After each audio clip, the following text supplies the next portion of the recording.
आपण पाहत आहात बागलाण वृत्तांत, खबरबात महाराष्ट्राची।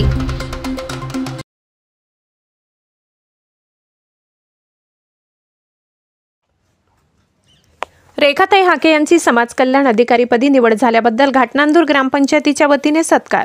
आंबेजोगाई सौ रेखाताई सहदेव हाके यांची समाज कल्याण विभागाचे आयुक्त गट अ पदी निवड झाल्याबद्दल नुकताच घाटनांदूर ग्रामपंचायतच्या वतीने नागरी स्वागत करण्यात आला।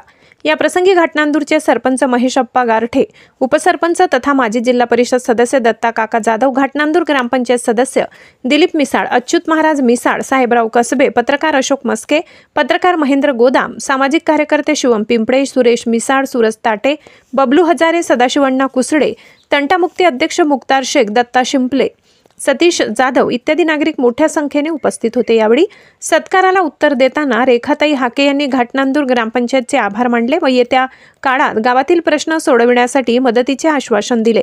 बागलाण वृत्तांतसाठी विभागीय संपादक महेंद्र गोदाम।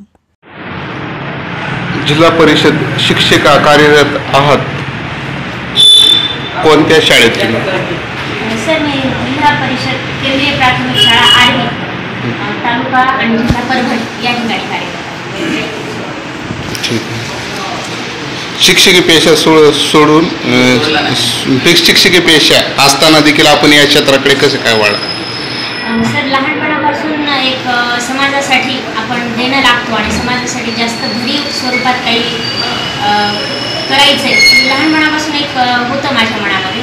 आणि त्या दृष्टीनं मग अधिकारी झाल्यानंतर आपण आपल्यामध्ये जर का जास्त आपल्या ठिकाणी त्या आपल्या क्षमतांचा जास्त वापर करून त्या ठिकाणी आपण समाजासाठी जास्त चांगलं कार्य करू शकतो। त्या ठिकाणी जे काही आपल्याला अधिकार वगैरे प्राप्त होतील त्या आधारे आपण हे करू शकतो। असं माहिती झाल्यानंतर त्या ठिकाणी मी प्रशासकीय सेवेमध्ये येण्याचा निर्णय घेतला आणि त्या माझ्या निर्णयाला माहेरच्यांसोबतच लग्नानंतर माझ्या पतींनी पण खंबीर साथ दिली आणि त्यानंतर मी तयारी करत राहिले आणि बऱ्याच वर्षानंतर 6 ते 7 वर्षाच्या प्रयत्नानंतर मला हे यश प्राप्त झाले।